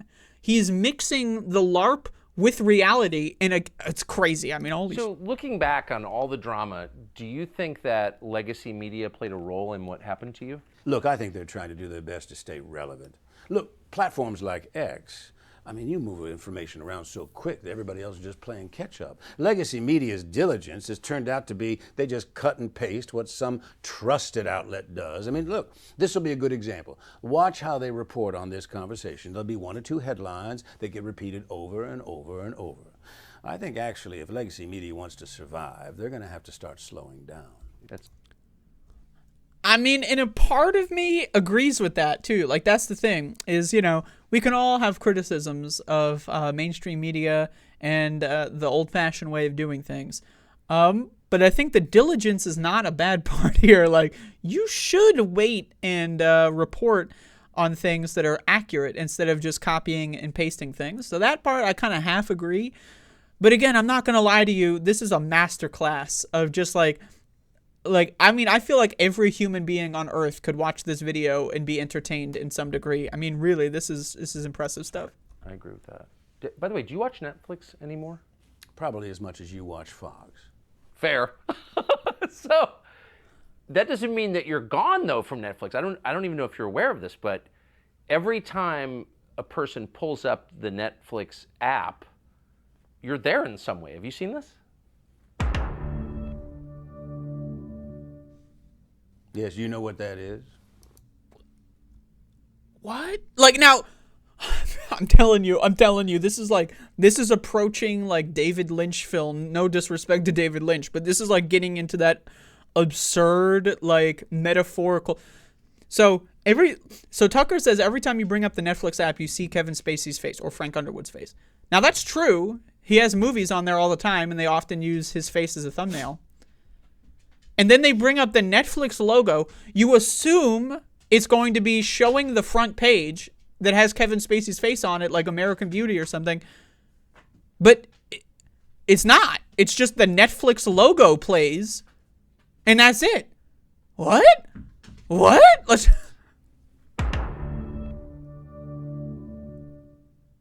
Yes, you know what that is? What? Boom, boom. So it is bizarre that they decided to publicly cut ties with me on allegations alone, allegations that have now been proven false. Now, again, they were proven false because the victims died mysteriously before being able to testify, and that things were dropped.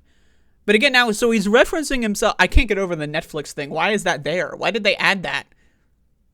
It's like... So now he's referencing himself as Kevin Spacey, but he's talking in the Frank Underwood voice. I mean, this is insane. Because I don't think there's any question.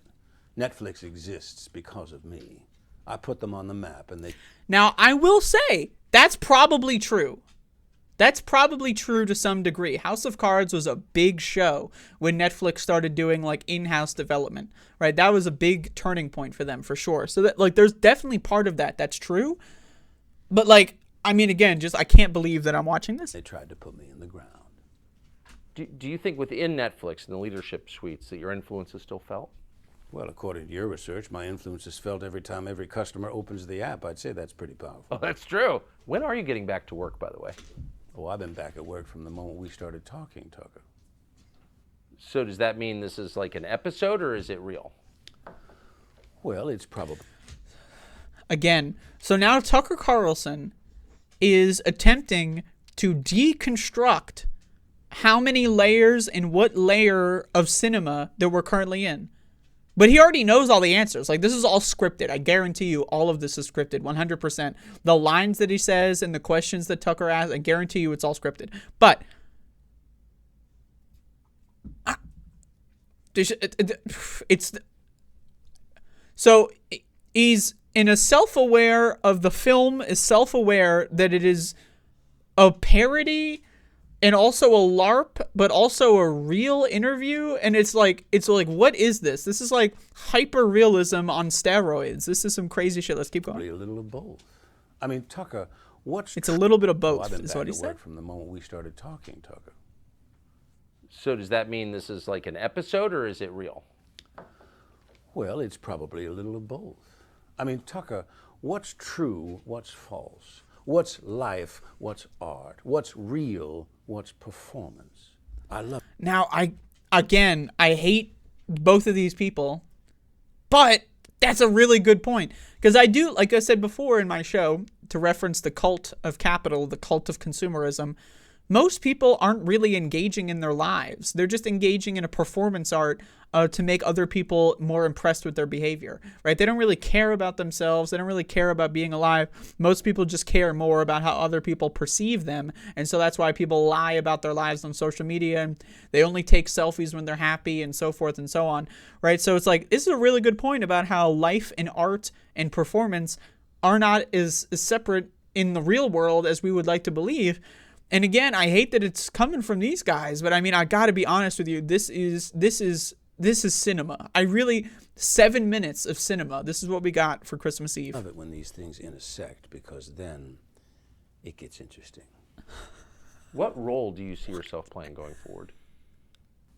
I will play whatever role the public wants me to play. And what about you, Tucker? What role do you want to play? I mean, if I run, I'm going to need a vice president. I'll sleep on it. I mean, people have already gotten out of the race. People have dropped out already. What do you think of those? Well, you know, it's a little bit like jumping in the jacuzzi with a boner. You know it ain't going to last forever. So I wasn't surprised when Mike, a little too pensive, jumped out right away. I wasn't either. But what about the candidates who are still in? Well, I like Vivek, Drain the Ramaswamy, and Nikki Haley is tough. She's no doubt learned a thing or two by watching me. But I think in the end, again, I need you to listen up here because Tucker is laughing his ass off right now. And this whole thing is just so bizarre to me. I really can't believe that this is real. Like, the fact that this is real is insane to me. We're still in. Well, I like Vivek, Drain the Ramaswamy.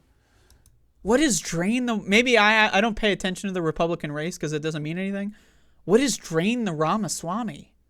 What? Drain the Ramaswamy? What? And Nikki Haley is tough. She's no doubt learned a thing or two by watching me. But I think in the... You can hear Tucker laughing his ass off. The camera doesn't move over to him, but you can hear it. And we need someone in the White House who's not afraid, like me, not afraid to push our country or a journalist in the right direction. So now, once again, he's referencing the character Frank Underwood. If you don't know, I hate to break it to you. I really hate to, because you should really... It's such a good show. I mean, all of this is such a large shame. But was it I think it was season 2, episode 1, maybe? Maybe it was season 1 finale, I forget, where the character, Frank Underwood, throws a journalist off of the metro line platform onto the train track, and she gets killed. But he's referencing that as if it's a real event that happened, right? So, again, he's referencing himself as Kevin Spacey. He's referencing himself as Frank Underwood. He's melding both of them in such a stellar way that I can't help but be this is the most entertaining thing I've seen pretty much all year. I'm not going to lie to you. This is some primo stuff. If it comes to that. I sure appreciate your coming on. It was great to see you. Thank you. Well, thank you, Tucker. I only showed up because I was told I would get to be on X. Not the drug, not the platform. I was curious as to what Tucker on X might be like. I have never tried that. Well, you wouldn't be the first guy to tell me you'd never tried that before. So now I believe he's referencing the fact that he gave drugs to minors as a way to groom them and abuse them. And he's making a joke about it. And I hate that it's funny, but it is. It is funny. This is funny as fuck. The random Netflix logo. Every part of this is fucking insane. This is fucking... I can't believe that this is real. So, hey, what can I say? Hats off to Kevin Spacey and Tucker Carlson. They finally made something that's worth a damn. This may be the best thing and the only thing that's above zero on the value scale that Tucker Carlson has ever done. Now, Kevin Spacey's made some decent films. It sucks. I hate it. It's the worst, but it's just, what are you going to do about it? It's the way the world works. But it's just every aspect of this. I'm blown away. I'm not going to lie to you. Again, I hate both of these people, and I can't wait to see what happens next. And that's a feeling that I got to wrestle with, but fuck me. I'm sorry if you don't find this funny. I don't know why you wouldn't find it funny, but again, there's so many layers of context here. If you know every layer, and I'm not even sure I know every layer. There may be other layers to it that I don't even understand. But if you know at least most of the layers, I don't know. So there you go. That's 2023, folks. Again, now to get back into the seriousness section, I'm scared. I really am. I'm really scared about the future. It's just horrifying. I mean, the world that we're living in is horrifying. It really is. It's like a monster movie. And it doesn't have to be this way. I mean, it really does not have to be this way. The idea that it's oh yeah, we're all going to get COVID 17 times a year. Yeah, man. Join us. The water's fine. The Kool-Aid tastes great. Doesn't have to be that way. You don't have to eat fast food and kill yourself with alcohol and disease and COVID and fast food. Now, again, in my opinion, substances can be fun in moderation. I'm not a believer in abstinence. If you want to have fast food every once in a while, that's fine. If you want to drink every once in a while, that's fine. But the COVID thing is different Because you can't just have COVID every once in a while. Because once you get it, it stays in your body and causes permanent damage. Right? It would be like if you drank one beer and then for the rest of your life you have a permanently stained liver. That's not how it works. Your liver can recover from one beer. It's pretty easy. It's when you're drinking one beer every hour that it's the problem. When you're drinking vodka on a daily basis, that's when your liver can't recover. And COVID is similar to that because what happens is the virus stays in your body and propagates itself in your body. So it's like a constant stress on every organ in your body. And if I can impart anything on you at all, it's to please take care of yourself, because there's not going to be that many people that did take care of themselves in this period of time. You don't have to be perfect. I'm not perfect. I've been drinking a lot this week. It's the last week of the year. I usually eat like shit and drink like shit on this week. It's my own little personal thing. We're not perfect. Nobody's perfect. Nobody wants you to be perfect. Right? I mean, being perfect would be pretty cool, but it's not realistic. But what is realistic is being good enough to survive the age of pestilence that we find ourselves in. That is reachable. That is an achievable goal. That you can tell future generations that you survived the era of disease. The first time in human history where the germ theory of disease was not scientifically debunked, but just rejected based on vibes and feels. And if you can tell future generations that you made it through this, I think that you can. And I believe that you can. I have a lot of people that write to me, my father, my brother, my sister, my mother died of COVID. My niece, my fucking nephew, my toddler, my fucking someone's baby I know, friend's baby is like sick all the time and like can't speak correctly. This and that. I hear the horror stories a lot from people in my audience. I read them from other places online. If you can find it to be possible to survive the age of pestilence, I guarantee you it will be worth it. It will be hard. It's a struggle to be rejected by society. It's a struggle to be rejected from the cult. And most people's families are knee-deep in the cult. But I ask you, maybe you can peel some of your family members away from the cult and to join you in reason, logic, science, facts, reality. And I mean, again, this is a historic era. And there's divergent history. There's divergent reality. I would say a majority of humans on Earth, they also believe in God, which isn't real. So it's not a surprise that they believe in magical fairy tales. But a majority of humans believe that COVID is something that happened a long time ago when we're reality-wise, science-wise, fact-wise, at the height of the pandemic. This is the most infectious the disease has been ever. Ever. So if you were scared in 2020 and you're not scared now, you're a dumbass. You're a fucking idiot. You're a mark. You're a loser.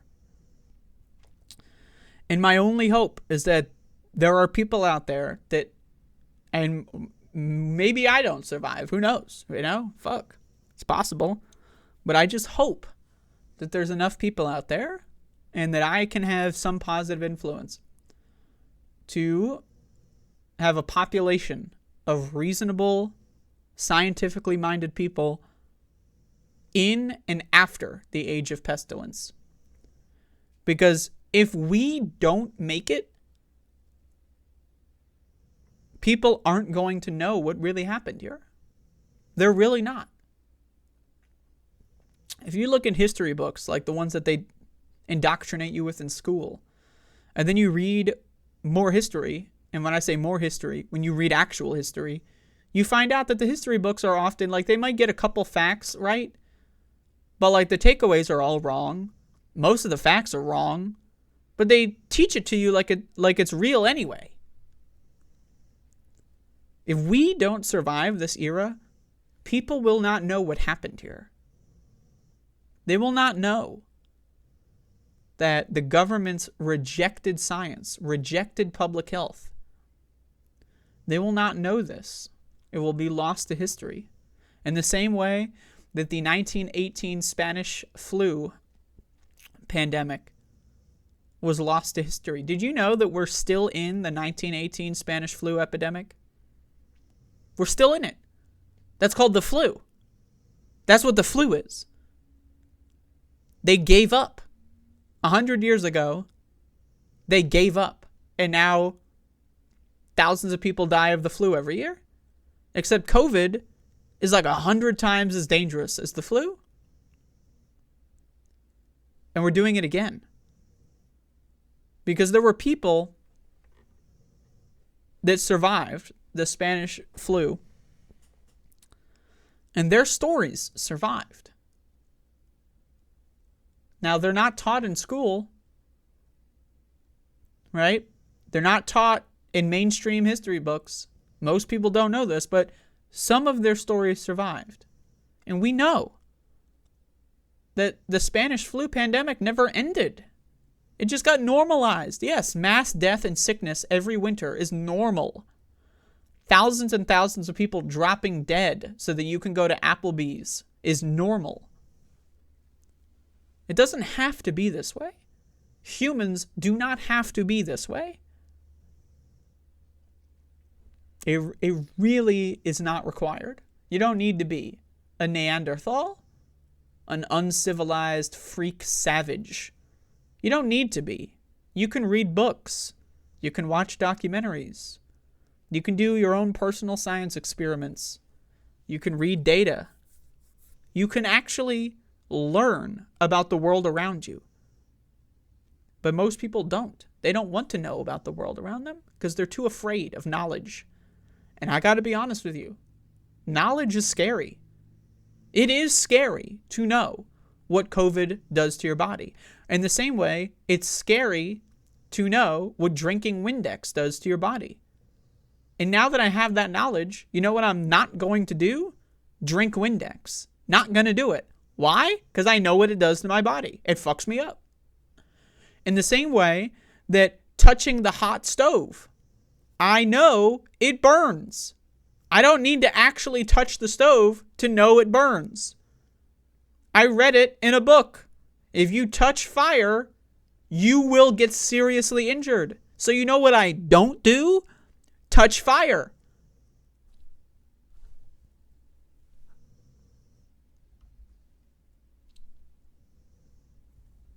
Oh, we just hit 2 hours. See ya.